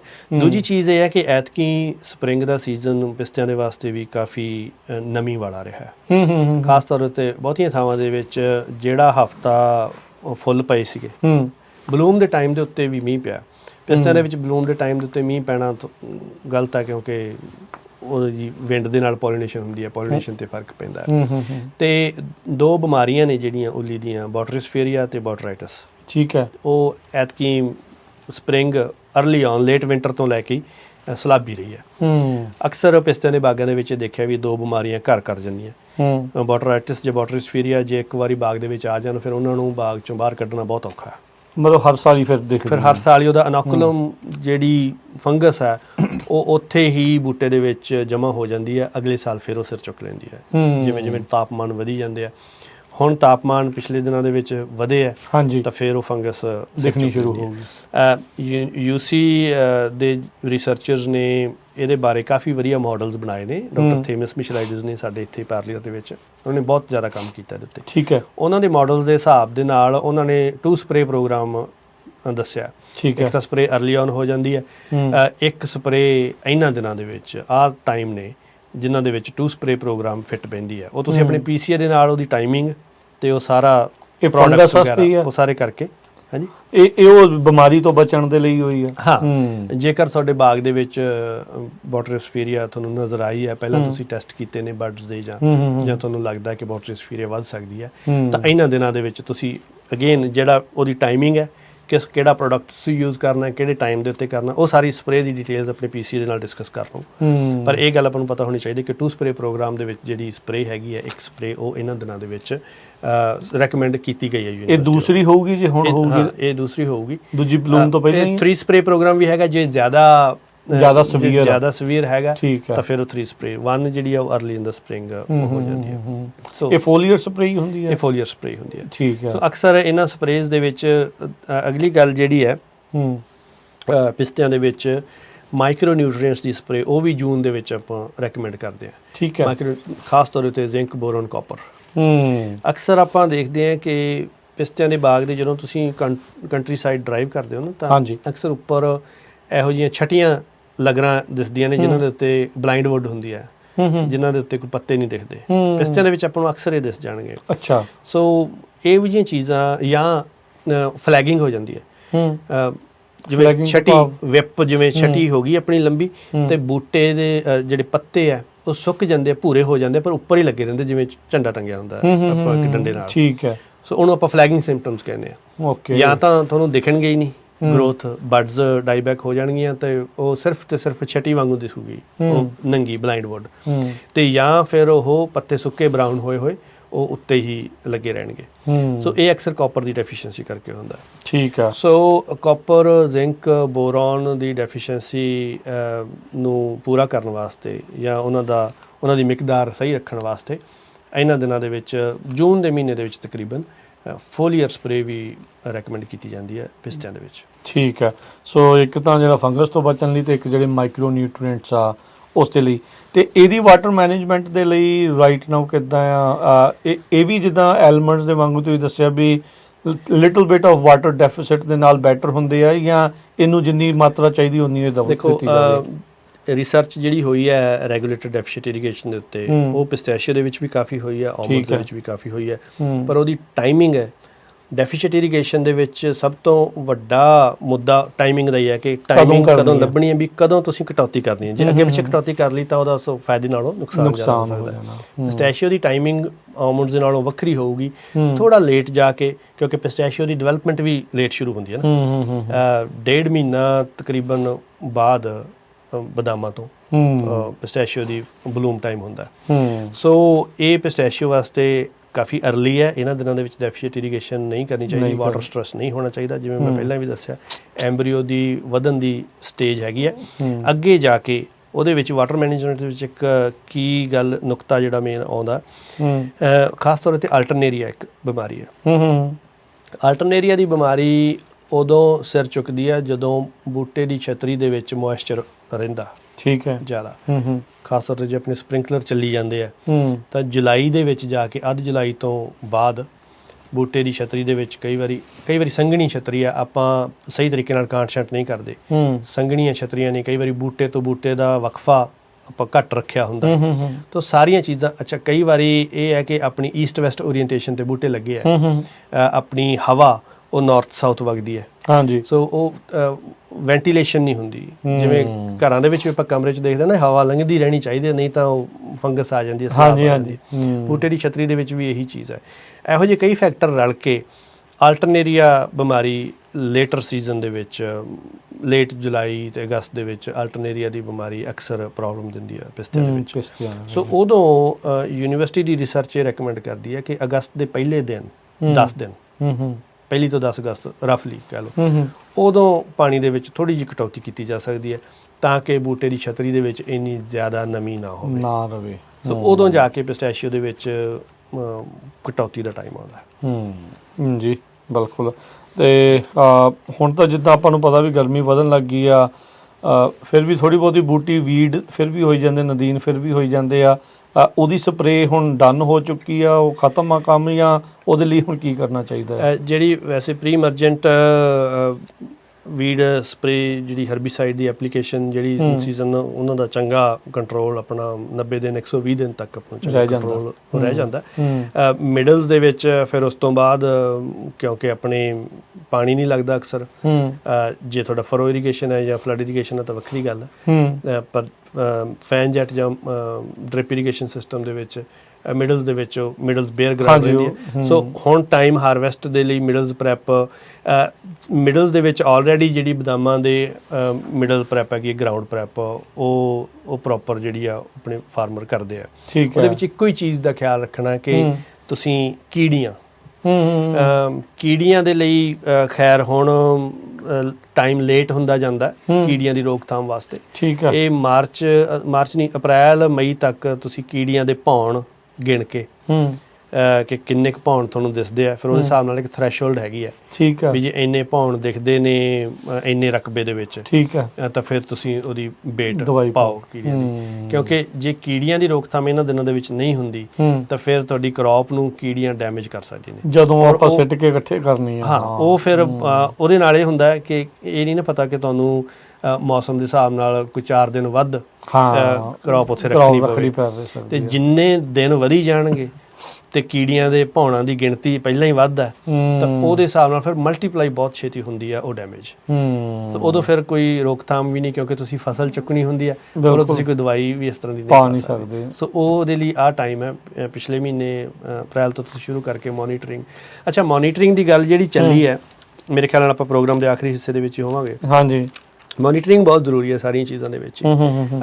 ਨੇਵਲ ਔਰੇਂਜ ਵਰਮ ਦੀ ਤਾਂ ਕਾਫੀ ਜ਼ਿਆਦਾ ਡਿਟੇਲ ਦੇ ਉੱਤੇ ਰਿਸਰਚ ਹੋਈ ਹੈ, ਪਰ ਉਹਦੇ ਵਿੱਚ ਵੀ ਤੁਸੀਂ ਆਪਣੇ PCA ਦੇ ਨਾਲ ਤਾਲਮੇਲ ਦੇ ਵਿੱਚ ਹੋਵੋਗੇ ਕਿ ਨੇਵਲ ਔਰੇਂਜ ਵਰਮ ਦੀ ਸੈਕਿੰਡ ਫਲਾਈਟ ਹੈ ਜਿਹੜੀ ਐਗ ਲੇਇੰਗ ਹੈ, ਉਹਦਾ ਟਾਈਮ ਉਹ ਡਿਗਰੀ ਡੇਜ਼ ਮਾਡਲ ਹੈਗੇ, ਉਹ ਤੁਸੀਂ ਪ੍ਰੋਪਰ ਜਾਣਕਾਰੀ ਦੇ ਨਾਲ ਡਿਗਰੀ ਡੇਜ਼ ਮਾਡਲ ਫੋਲੋ ਕਰਕੇ ਉਹ ਕਾਫੀ ਪ੍ਰੀਸਾਈਜ਼ ਨੇ। ਠੀਕ ਹੈ। ਸੋ ਉਹਨਾਂ ਸਪਰੇਅ ਦੀ ਟਾਈਮਿੰਗ ਆਪਣੇ PCA ਦੇ ਨਾਲ ਜ਼ਰੂਰ ਕਰੋ। ਰੀਸੈਂਟਲੀ ਡਾਕਟਰ ਰਿਆੜ ਦੇ ਨਾਲ ਅਸੀਂ ਫ੍ਰੈਜ਼ਨੋ ਸਟੇਟ ਯੂਨੀਵਰਸਿਟੀ ਦੇ ਬਾਗਾਂ 'ਚ ਉੱਥੇ ਗਏ ਸੀਗੇ ਜੀ, ਤਾਂ ਆਪਾਂ ਦੇਖਿਆ ਸੀਗਾ ਮਮੀਜ਼ ਸੀਗੀਆਂ ਕਈ ਇੱਕ ਔਰਚਰਡ ਦੇ ਵਿੱਚ, ਤੇ ਉਹਨਾਂ ਮਮੀਜ਼ ਦੇ ਵਿੱਚ ਜਿਹੜਾ ਨੇਵਲ ਔਰੇਂਜ ਵਰਮ ਆ, ਇੱਕ ਦੀ ਸੁੰਡੀ ਦਿਖੀ ਤੇ ਇੱਕ ਜਿਹੜਾ ਕਕੂਨ ਬਣਾ ਕੇ ਸੀਗਾ ਵੀ ਉਹਨੇ ਫਲਾਈਟ ਕਰਨਾ ਸੀਗਾ। ਸੋ ਉਹ ਚੀਜ਼ਾਂ ਦਾ ਜਿਹੜਾ ਉਹ ਵੈਸੇ ਤਾਂ ਹੁਣ ਪਹਿਲਾਂ ਹੀ ਧਿਆਨ ਰੱਖਣਾ ਚਾਹੀਦਾ ਸੀਗਾ। ਹਾਂ ਉਹ ਤਾਂ ਸੈੱਟ ਹੋ ਚੁੱਕੇ ਨੇ ਜਿਹੜੇ ਟ੍ਰੈਪਸ ਨੇ, ਉਹ ਤਾਂ ਮਾਰਚ ਮਹੀਨੇ ਦੇ ਵਿੱਚ ਟ੍ਰੈਪ ਸੈੱਟ ਹੋ ਜਾਂਦੇ ਆ। ਤੁਸੀਂ ਹਰ ਹਫਤੇ ਟ੍ਰੈਪ ਰੀਡ ਕਰਦੇ ਹੋ। ਜਿਹੜੇ farmers on top of there game ਹੈਗੇ ਨੇ, ਜਿਹੜੇ ਆਪ ਵੀ ਤੁਰੇ ਫਿਰਦੇ ਚੈੱਕ ਕਰਦੇ ਨੇ ਜਾਂ PCA ਨਾਲ, ਉਹ ਸਾਰੀ ਟ੍ਰੈਪ ਚੈਕਿੰਗ ਉਹ ਚੱਲਦੀ ਹੈ। ਤੇ ਫਿਰ ਜਦੋਂ ਟ੍ਰੈਪਸ ਦੇ ਵਿੱਚ ਤੁਹਾਨੂੰ ਐਗਜ਼ ਮਿਲਣੇ ਸ਼ੁਰੂ ਹੁੰਦੇ ਆ, ਨਾਲ ਦੀ ਨਾਲ ਹੀ ਤੁਸੀਂ ਇਹ ਦੇਖਦੇ ਹੋ ਕਿ ਕਿੰਨੇ ਡਿਗਰੀ ਡੇਜ਼ ਹੋ ਗਿਆ, ਘੰਟੇ ਹੋ ਗਿਆ ਮੌਸਮ ਦੇ ਹਿਸਾਬ ਨਾਲ, ਤਾਂ ਫਿਰ ਉਹ ਤੁਸੀਂ ਡਿਸਾਈਡ ਕਰ ਲੈਂਦੇ ਹੋ। ਸੋ ਇਹ ਡਿਸੀਜਨ ਮੇਰਾ ਇੱਥੇ ਦੱਸਣ ਤੋਂ ਇਹੀ ਭਾਵ ਹੈ ਕਿ ਉਹ ਬਹੁਤੀ ਡਿਟੇਲ ਦੇ ਵਿੱਚ ਨਹੀਂ ਜਾਇਆ ਜਾ ਸਕਦਾ, ਬਹੁਤ ਸਾਰੇ ਫਾਰਮਰਸ ਪਹਿਲਾਂ ਹੀ ਫੋਲੋ ਕਰਦੇ ਉਸ ਚੀਜ਼ ਨੂੰ ਜੀ। ਮੇਰਾ ਇਹਨਾਂ ਦੱਸਣ ਤੋਂ ਇਹ ਭਾਵ ਹੈ ਕਿ ਇਹ ਸਾਰੀਆਂ ਕੈਲਕੂਲੇਸ਼ਨਸ ਬੜੀ ਡੂੰਘੀ ਰਿਸਰਚ ਤੋਂ ਬਾਅਦ ਕੀਤੀਆਂ ਜਾਂਦੀਆਂ, ਤਾਂ ਇਹਨਾਂ ਨੂੰ ਧਿਆਨ ਦੇ ਵਿੱਚ ਰੱਖਣਾ ਬਹੁਤ ਲਾਜ਼ਮੀ ਹੈ, ਕਿਉਂਕਿ ਉਹਦੇ ਨਾਲ ਬਹੁਤ ਸਾਰੀਆਂ ਚੀਜ਼ਾਂ ਦੇ ਉੱਤੇ ਇੰਪੈਕਟ ਪੈਂਦਾ। ਨਹੀਂ ਤਾਂ ਬੇਲੋੜੀਆਂ ਸਪਰੇਆਂ ਆਪਾਂ ਕਰਦੇ ਹਾਂ, ਉਹਦੇ ਨਾਲ ਇਨਵਾਇਰਨਮੈਂਟ 'ਤੇ ਫਰਕ ਪੈਂਦਾ, ਆਪਣੇ ਬਜਟ ਦੇ ਵਿੱਚ ਪ੍ਰੋਬਲਮ ਆਉਂਦੀ ਹੈ, ਬਜਟ 'ਤੇ ਫਰਕ ਪੈਂਦਾ। ਸੋ ਬਹੁਤ ਸਾਰੀਆਂ ਸਮੱਸਿਆਵਾਂ ਨੇ। ਨੈਗੇਟਿਵਿਟੀ ਫਿਰ ਕੌਨਸ ਉਹਦੇ ਜ਼ਿਆਦਾ ਆ, ਜਿਹੜੇ ਫਾਇਦੇ ਨਾਲੋਂ ਨੁਕਸਾਨ ਜਿਹੜੇ ਉਹ ਜ਼ਿਆਦਾ ਹੋ ਜਾਂਦੇ ਆ। ਸੋ ਸਰੋਤਿਓ, ਤੁਸੀਂ program update farming Punjabi radio USA ਦੇ ਉੱਤੇ ਜਿਹੜਾ ਉਹ ਸੁਣ ਰਹੇ ਆ, ਸੋਸ਼ਲ ਮੀਡੀਆ ਦੇ ਉੱਤੇ ਜਿਹੜਾ ਤੁਸੀਂ ਦੇਖ ਰਹੇ ਆ। ਆਪਣੇ ਨਾਲ ਇਸ ਟਾਈਮ ਫ੍ਰੈਜ਼ਨੋ ਸਟੇਟ ਯੂਨੀਵਰਸਿਟੀ ਤੋਂ ਡਾਕਟਰ ਗੁਰਰੀਤ ਬਰਾੜ ਗੱਲਬਾਤ ਕਰ ਰਹੇ ਆ। ਜਿਹੜੇ ਕ੍ਰੌਪਸ ਹੈਗੀਆਂ, ਨਟ ਕ੍ਰੌਪਸ ਆ, ਉਹਨਾਂ ਦੇ ਵਿੱਚ ਇਹਨਾਂ ਦਿਨਾਂ ਦੇ ਵਿੱਚ ਕੀ ਕੁਛ ਚੱਲ ਰਿਹਾ ਤੇ ਕਿਹੜੀਆਂ ਚੀਜ਼ਾਂ ਦਾ ਧਿਆਨ ਰੱਖਣਾ ਆ। ਡਾਕਟਰ ਬਰਾੜ, ਹੁਣ ਜੇ ਆਪਾਂ ਸਿਟਰਸ ਦੀ ਕੈਟਾਗਰੀ ਦੇ ਵਿੱਚ ਆਈਏ, ਉਹ ਤਾਂ ਹੁਣ ਸਾਰੇ ਤਕਰੀਬਨ ਸਾਰੇ ਲੈ ਗਏ ਆ, ਫਰੂਟ ਲੈ ਗਿਆ, ਅਗਲੇ ਦੇ ਫੁੱਲ ਵੀ ਪੈ ਗਏ, ਥੋੜੇ ਬਹੁਤਾ ਆਪਾਂ ਦੇਖਣਾ ਵੀ, ਫਲ ਵੀ ਦਿਖਣਾ ਸ਼ੁਰੂ, ਫਲ ਲੱਗੀ ਜਾਂਦਾ ਆ, ਉਹ ਦੇਖ ਰਿਹਾ ਆ। ਸੋ ਉਹਨਾਂ ਦੇ ਲਈ ਕੀ ਅਪਡੇਟ ਕੀ ਇਸ ਟਾਈਮ ਕਰਨ ਵਾਲਾ ਹੈ? ਸਿਟਰਸ ਦੇ ਵਿੱਚ ਬਾਕੀ ਤਾਂ ਸਾਰਾ ਕੁਝ ਰੂਟੀਨ ਤੇ ਚੱਲੀ ਜਾਂਦਾ। ਨਾਈਟ੍ਰੋਜਨ ਜਾਂ ਨਿਊਟ੍ਰੀਸ਼ਨ ਦਾ ਬਜਟ ਤੁਸੀਂ ਡਿਵੈਲਪ ਕਰ ਲੈਂਦੇ ਹੋ, ਹੁਣ ਫਲਾਂ ਦੀ ਡਿਵੈਲਪਮੈਂਟ ਚੱਲ ਰਹੀ ਹੈ। ਸੋ ਸਭ ਤੋਂ ਵੱਡਾ ਇਹਨਾਂ ਦਿਨਾਂ ਦੇ ਵਿੱਚ ਉਹ ਹਿਸਾਬ ਲਾ ਲਓ ਕਿ ਅਪ੍ਰੈਲ ਤੋਂ ਸ਼ੁਰੂ ਹੋ ਜਾਂਦਾ ਥ੍ਰਿਪ ਦਾ, ਫਲ ਦੇ ਉੱਤੇ ਥ੍ਰਿਪ ਦੀ ਡੈਮੇਜ। ਸੋ ਉਹ ਥ੍ਰਿਪ ਫਲ ਦੀ ਕੁਆਲਿਟੀ ਸਭ ਤੋਂ ਜ਼ਿਆਦਾ ਖਰਾਬ ਕਰਦਾ। ਕੀ ਚੀਜ਼ ਹੈ ਜਿਹਨੂੰ ਥ੍ਰਿਪ ਨੂੰ ਆਪਾਂ ਜੂੰ ਕਹਿ ਸਕਦੇ ਹਾਂ ਬੇਸਿਕਲੀ ਤਰੀਕੇ ਨਾਲ। ਓਕੇ, ਬਹੁਤ ਛੋਟਾ ਇੱਕ ਕੀੜਾ ਹੁੰਦਾ। ਠੀਕ ਹੈ ਜੀ। ਤੇ ਉਹ ਸਕੋਰਿੰਗ ਕਰ ਦਿੰਦਾ ਉਹਦੇ ਉੱਤੇ ਨਾ, ਇੱਦਾਂ ਬੂਟੇ ਦੀ ਜਿਹੜਾ ਫਲ ਹੁੰਦਾ, ਫਲ ਦੀ ਸਕਿਨ ਦੇ ਉੱਤੇ ਗੋਲ ਧਾਰਾ ਬਣਾ ਲੈਂਦਾ। ਓਕੇ, ਸੋ ਥ੍ਰਿਪ ਦੀ ਐਪਲੀਕੇਸ਼ਨਸ ਸਾਰੀ ਇੰਡਸਟਰੀ ਵਾਈਡ ਹੋ ਚੁੱਕੀਆਂ ਨੇ। ਓਕੇ, ਤਕਰੀਬਨ 3-4 ਹਫ਼ਤੇ ਪਹਿਲਾਂ ਇੰਡਸਟਰੀ ਵਾਈਡ ਉਹ ਹੋ ਗਿਆ ਸੀ। ਕਈ ਵਾਰੀ ਥ੍ਰਿਪ ਦਾ ਪ੍ਰੈਸ਼ਰ ਕਈ ਸੀਜ਼ਨ ਦੇ ਵਿੱਚ ਜ਼ਿਆਦਾ ਹੁੰਦਾ, ਐਤਕੀ ਥ੍ਰਿਪ ਦਾ ਪ੍ਰੈਸ਼ਰ ਘੱਟ ਦੇਖਣ ਨੂੰ ਮਿਲ ਰਿਹਾ। ਠੀਕ ਹੈ, ਮੈਂ ਆਪਣੇ ਵੀ ਬਾਗ ਦੇ ਵਿੱਚ ਦੇਖਿਆ ਉਹ ਵੱਧਦੇ ਜਾ ਰਹੇ ਨੇ ਫਲ, ਤੇ ਪਰ ਮੈਂ ਚੈੱਕ ਕੀਤਾ ਉਹਨਾਂ ਤੇ ਥ੍ਰਿਪ ਹੈ ਨਹੀਂਗਾ, ਨਹੀਂ ਡੈਮੇਜ। ਸੋ ਇੱਕੋ ਸਪਰੇਅ ਦੇ ਨਾਲ ਐਤਕੀ ਮੈਨੂੰ ਲੱਗਦਾ ਵੀ ਕੰਮ ਫਿਲਹਾਲ ਉਹ ਸਰ ਗਿਆ। ਸੋ ਉਹ ਆਪਣੇ ਤੁਸੀਂ PCA ਦੇ ਨਾਲ ਮੋਨੀਟਰ ਕਰਕੇ ਤੁਸੀਂ ਆਪਣੀ ਸਥਿਤੀ ਦੇਖੋ। ਹੋ ਸਕਦਾ ਕਿ ਥ੍ਰਿਪ ਦਾ ਪ੍ਰੈਸ਼ਰ ਇੰਨਾ ਨਾ ਹੋਵੇ ਤੇ ਤੁਹਾਨੂੰ ਸੈਕਿੰਡ ਜਿਹੜੀ ਥ੍ਰਿਪ ਸਪਰੇਅ ਉਹ ਨਾ ਕਰਨੀ ਪਵੇ। ਉਹਦੇ ਵਿੱਚ ਇੱਕੋ ਹੀ ਚੀਜ਼ ਹੈ ਕਿ ਹੁਣ ਜਦੋਂ ਸਿਟਰਸ ਦਾ ਫਲ ਪਿਨ ਹੈਡ ਤੋਂ ਸ਼ੁਰੂ ਹੁੰਦਾ, ਟਾਈਨੀ, ਬਿਲਕੁਲ, ਤਾਂ ਉਹ ਜਦੋਂ ਗੋਲਫ ਬਾਲ ਸਾਈਜ਼ ਦਾ ਬਣ ਜਾਂਦਾ, ਗੋਲਫ ਬਾਲ ਤੋਂ ਵੱਡਾ ਹੋ ਗਿਆ, ਟੈਨਿਸ ਦੀ ਬਾਲ ਵੱਲ ਨੂੰ ਵੱਧ ਗਿਆ, ਉਦੋਂ ਫਿਰ ਠੀਕ ਹੈ, ਤੁਸੀਂ ਸੇਫ ਜ਼ੋਨ 'ਚੋਂ। ਠੀਕ ਹੈ, ਉਹ ਜਿਹੜਾ ਉਸ ਟਾਈਮ ਦੇ ਉੱਤੇ ਜਦੋਂ ਫਰੂਟ ਸੈੱਟ ਹੁੰਦਾ, ਉਦੋਂ ਤੋਂ ਲੈ ਕੇ ਗੋਲਫ ਬਾਲ ਸਾਈਜ਼ ਬਣਨ ਤੱਕ, ਉਦੋਂ ਤੁਸੀਂ ਥ੍ਰਿਪ ਦੀ ਤੁਹਾਨੂੰ ਜ਼ਿਆਦਾ ਚਿੰਤਾ, ਉਦੋਂ ਸਭ ਤੋਂ ਜ਼ਿਆਦਾ ਰਿਸਕ। ਸੋ ਇਸ ਕਰਕੇ ਉਹਨਾਂ ਦਿਨਾਂ ਦੇ ਵਿੱਚ ਤੁਸੀਂ ਆਪਣਾ ਨਿਊਟ੍ਰੀਸ਼ਨ ਪ੍ਰੋਗਰਾਮ ਪੂਰਾ ਸਹੀ ਰੱਖਣਾ ਹੈ। ਤਾਂ ਕਿ ਜਿੰਨੀ ਨਾਈਟ੍ਰੋਜਨ ਪੋਟਾਸੀਅਮ ਤੁਸੀਂ ਦੇ ਸਕਦੇ ਹੋ ਜਿੰਨਾ ਮੈਕਸਿਮਮ ਤੁਸੀਂ ਰੇਟ ਤੁਸੀਂ ਤੈਅ ਕੀਤੀ ਹੈ ਤਾਂ ਫਟਾਫਟ ਉਹਨੂੰ ਉਸ ਸਾਈਜ਼ ਤੱਕ ਲੈ ਕੇ ਆਓ। ਜੇ ਤੁਸੀਂ ਉਹ ਡਿਲੇ ਕਰ ਦਿਓਗੇ ਤਾਂ ਉਹ ਲੰਬਾ ਸਮਾਂ ਬੂਟੇ ਨੇ ਉਹਨੇ ਛੋਟਾ ਹੀ ਰਹਿਣਾ ਫਲ ਨੇ, ਤਾਂ ਫਿਰ ਵਧਣਾ ਨਹੀਂ ਉਹਨੇ, ਥ੍ਰਿਪ ਦੀ ਜ਼ਿਆਦਾ ਡੈਮੇਜ ਫਿਰ ਉਹਦੇ ਤੇ ਜ਼ਿਆਦਾ ਹੋ ਸਕਦੀ ਹੈ। ਤੇ ਇਹ ਯੂਜੂਲੀ ਕਿਹੜਾ ਟਾਈਮ ਹੁੰਦਾ, ਕਿੰਨੇ ਕੁ ਟਾਈਮ ਦੇ ਵਿੱਚ ਜਿਹੜਾ ਗੋਲਫ ਬਾਲ ਤੱਕ ਜਿਹੜਾ ਉਹ ਚਲੇ ਜਾਂਦਾ ਹੈ? ਇਹ ਹੁਣ ਵੈਰਾਈਟੀਆਂ ਸਿਟਰਸ ਦੀਆਂ ਇੰਨੀਆਂ ਜ਼ਿਆਦਾ ਨੇ, ਬਹੁਤ ਜ਼ਿਆਦਾ। ਪਹਿਲਾਂ ਤਾਂ ਸਿਟਰਸ ਦੀਆਂ ਟਾਈਪਸ ਹੀ ਇੰਨੀਆਂ ਜ਼ਿਆਦਾ, ਨਿੰਬੂ ਆ, ਸੰਤਰੇ ਆ, ਚਕੋਤਰੇ ਹੋ ਗਏ, ਗ੍ਰੇਪ ਫਰੂਟਸ ਹੋ ਗਏ, ਫਿਰ ਉਹਨਾਂ ਦੇ ਵਿੱਚ ਗਾਹਾਂ ਵੈਰਾਈਟੀਆਂ ਨੇ, ਕੋਈ ਅਰਲੀ ਵੈਰਾਈਟੀ ਆ, ਕੋਈ ਲੇਟ ਵੈਰਾਈਟੀ ਆ। ਸੋ ਉਹ ਵੈਰਾਈਟੀ ਦੇ ਹਿਸਾਬ ਦੇ ਨਾਲ ਹੀ ਆ, ਸੋ ਜਨਰਲਾਈਜ਼ ਨਹੀਂ ਹੋ ਸਕਦਾ। ਹਾਂ, ਜਨਰਲਾਈਜ਼ ਨਹੀਂ ਹੋ ਸਕਦਾ। ਪਰ ਮੈਂ ਦੇਖ ਰਿਹਾ ਕਿ ਹੁਣ ਮੇਰੇ ਖੇਤ ਦੇ ਵਿੱਚ ਨਿੰਬੂ ਹੈ ਜਾਂ ਗ੍ਰੇਪ ਫਰੂਟਸ ਆ, ਠੀਕ ਹੈ, ਜਾਂ ਕੁਝ ਸੰਤਰੇ ਹੈਗੇ ਨੇ ਜਿਹੜੇ ਉਹ ਉਸ ਸਟੇਜ ਤੋਂ ਪਾਰ ਲੰਘ ਰਹੇ। ਅੱਛਾ, ਗੋਲਫ ਬਾਲ ਤੋਂ ਪਾਰ ਜਿਹੜੇ ਉਹ ਗੋਲਫ ਬਾਲ ਸਾਈਜ਼ ਦੇ ਦਿਖ ਰਹੇ ਨੇ ਹੁਣ ਇਸ ਤੋਂ ਅੱਗੇ ਜਿਹੜੇ ਉਹ। ਅੱਛਾ, ਇਹਦੇ ਵਿੱਚ ਮੋਨੀਟਰਿੰਗ ਦੀ ਗੱਲ ਚੱਲੀ ਹੈ ਨਾ, ਤਾਂ ਮੈਂ ਆਪਣਾ ਕੁਝ ਚੀਜ਼ਾਂ ਨਾ, ਮੈਂ ਆਪਣੇ ਕੁਝ ਨੁਕਤੇ ਅਕਸਰ ਦੱਸਦਾ ਹੁੰਦਾ, ਮੈਂ ਆਪਣੇ ਸਰੋਤੇ ਨਾਲ ਰੇਡੀਓ ਤੇ ਵੀ ਸ਼ੇਅਰ ਕਰਦਾ ਹੁੰਦਾ। ਮੈਂ ਟੂਲ ਕਿਟ ਇੱਕ ਗੱਲ ਕਰਨਾ ਕਿ ਬਹੁਤ ਜ਼ਰੂਰੀ ਹੈ। ਤੁਸੀਂ ਖਾਸ ਤੌਰ 'ਤੇ ਜਿਵੇਂ ਮੈਂ ਪਹਿਲਾਂ ਕਿਹਾ ਕਿ ਜਿਹੜੇ ਫਾਰਮਰਸ ਕਰਦੇ ਨੇ ਮੋਨੀਟਰਿੰਗ, ਤੁਰੇ ਫਿਰਦੇ ਆਪਣੀ ਬਾਗ ਨੂੰ ਦੇਖਦੇ ਆ, ਉਹਨਾਂ ਕੋਲ ਤਾਂ ਆਲਰੇਡੀ ਹੁੰਦੀਆਂ ਚੀਜ਼ਾਂ, ਪਰ ਇਹ ਆ 6 ਜਾਂ 7 ਚੀਜ਼ਾਂ ਮੈਂ ਲਿਸਟ ਬਣਾ ਕੇ ਰੱਖਦਾ ਹੁੰਦਾ ਵੀ ਇਹ ਹੋਣੀਆਂ ਚਾਹੀਦੀਆਂ। ਮੈਂ ਕਹਿੰਦਾ ਵੀ ਤੁਹਾਡੇ ਕੋਲੇ ਤੁਹਾਡੇ ਪਿਕਅਪ ਟਰੱਕ ਦੇ ਵਿੱਚ ਸਾਈਡ ਤੇ ਹੋਣੀਆਂ ਚਾਹੀਦੀਆਂ। ਠੀਕ ਆ, ਜੇ ਨਹੀਂ ਹੈਗੀਆਂ ਤਾਂ ਤੁਸੀਂ ਉਹ ਖਰੀਦ ਲਓ, ਕੋਈ ਬਾਹਲੀ ਵੱਡੀ ਇਨਵੈਸਟਮੈਂਟ ਨਹੀਂ ਹੈ। ਕੀ ਚੀਜ਼ਾਂ? ਪਹਿਲੀ ਤਾਂ ਗੱਲ ਹੈ ਹੈਂਡ ਲੈਂਸ। ਹੈਂਡ ਲੈਂਸ ਤੁਹਾਡੀ ਜੇਬ 'ਚ ਤੁਰੇ ਫਿਰਦੇ ਹੋਣਾ ਚਾਹੀਦਾ। ਹੁਣ ਆਪਾਂ ਥ੍ਰਿਪ ਦੀ ਗੱਲ ਕੀਤੀ ਜਾਂ ਮਾਈਟਸ ਦੀ ਆਪਾਂ ਗੱਲ ਕਰਦੇ ਹਾਂ ਪਿਸਤਿਆਂ ਦੇ ਵਿੱਚ ਜਾਂ ਬਦਾਮਾਂ ਦੇ ਵਿੱਚ, ਤਾਂ ਉਹ ਮਾਈਟਸ ਹੈ ਜਾਂ ਥ੍ਰਿਪ ਹੈ, ਇਹੋ ਜਿਹੇ ਜੂਆਂ ਵਰਗੇ ਬਰੀਕ ਨੇ, ਤੁਹਾਨੂੰ ਨੰਗੀ ਅੱਖ ਨਾਲ ਨਹੀਂ ਦਿਸਦੇ।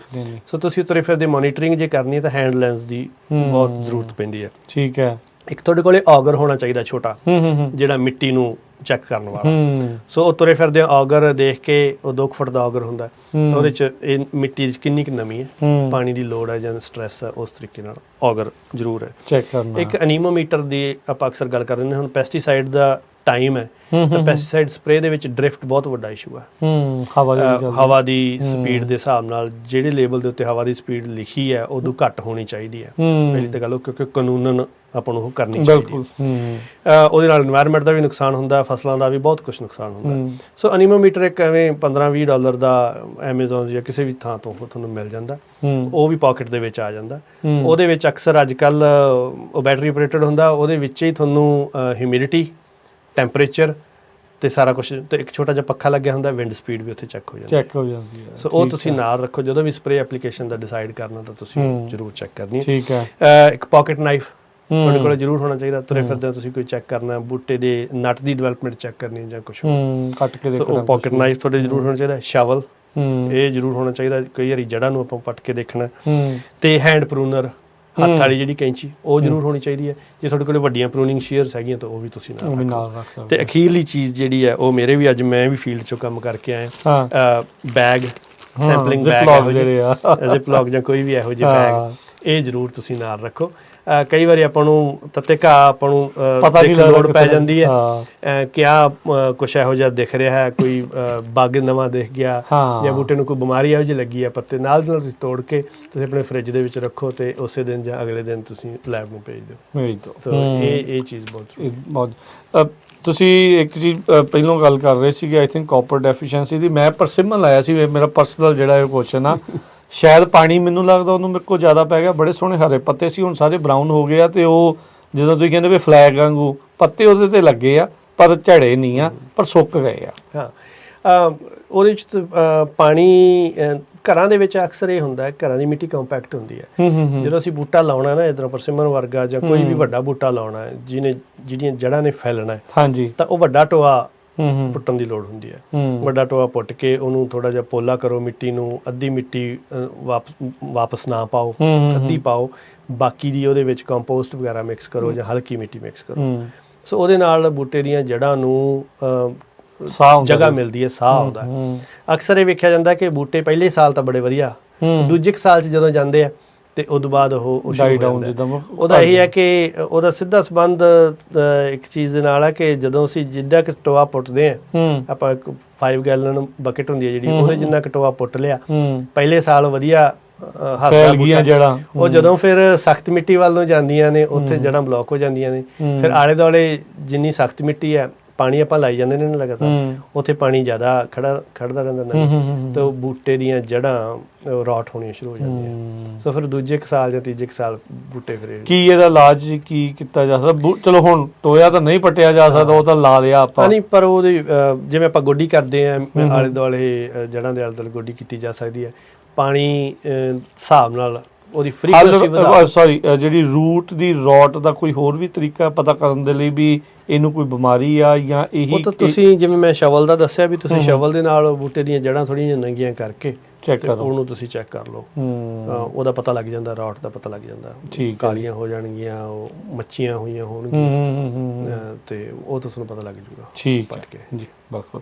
ਸੋ ਧੰਨਵਾਦ ਡਾਕਟਰ ਬਰਾੜ, ਬੜੀ ਮਿਹਰਬਾਨੀ ਤੁਸੀਂ ਆਏ ਸਾਡੇ ਨਾਲ, ਇਹ ਜਿਹੜੀਆਂ ਅਹਿਮ ਗੱਲਾਂ ਬਾਤਾਂ ਜਿਹੜੀਆਂ ਉਹ ਕੀਤੀਆਂ।